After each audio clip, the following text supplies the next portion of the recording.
রাজ্য পুলিশের ব্যর্থতার কারণে চরম অসুবিধার সম্মুখীন হতে হলো সাধারণ মানুষ থেকে শুরু করে আইজিএম হাসপাতালে চিকিৎসা নিতে আসা রোগীদের।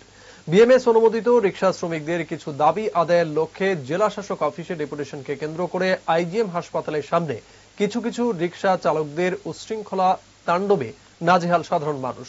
অভিযোগ, এই তাণ্ডবে মদদ দিয়েছে খোদ পুলিশ প্রশাসন। এই তাণ্ডব আটকানোর কোনো পদক্ষেপ নিতে দেখা যায়নি পুলিশ প্রশাসনকে। যে কেউ নিজেদের দাবি আদায়ে আন্দোলন করতেই পারে, কিন্তু তাই বলে হাসপাতালের মতো অতি স্পর্শকাতর এলাকায় এ ধরনের হুজ্জতি কেন, এটাই প্রশ্ন সাধারণ মানুষের। হাসপাতালের সামনে আন্দোলনের নাম করে রিকশা চালকদের উচ্ছৃঙ্খল আচরণে নাজেহাল হয়েছেন সাধারণ মানুষ।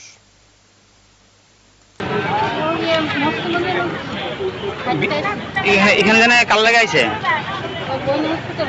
মানে বিড়ের লাগে কোনো কষ্ট হয়েছে না? এতে কষ্ট তো হইব। কিরকম না হাঁটতে আসে কষ্ট হইব না? কোথেকে আইছে না এটা?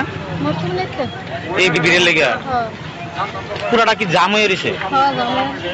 এটা কোন জায়গা? এটা তো হাজি কেরে মানে ওই সব আপনার কেমন অসুবিধা এটা সাথে? আমরা তো প্রেগনেন্ট ট্রেনিং আসলে না বাচ্চা অধ্যক্ষ আমার ট্রেনিং তারা সব বেড দিল সামনে রাতে হাঁটতে সুন্দর ঘুরা করতে। কোন জায়গা এটা? এটা আজিএম আমরা মনে জায়গাটা হাইটটা দাম ওই দিকে গিয়ে গাড়ি তুলুম। কেরে কোন জায়গাটা এটা? আমরা মহেশপুরা দাম। মানে এখানে কেটে যাবে কি হয়েছে? এখানে কোন জায়গা? এখানে কি ওইটা ভাই আছে, এটা মিছিল ভাই করতে জানি। আপনারা এখন কোথায় গাড়ি পাবেন? না ওই সামনে দিয়ে গাড়ি তুলি। এখানে কি গাড়ি নাই? এখানে গাড়ি আছে, দামের লেগে তো গাড়ি তুলতে পারতেছি।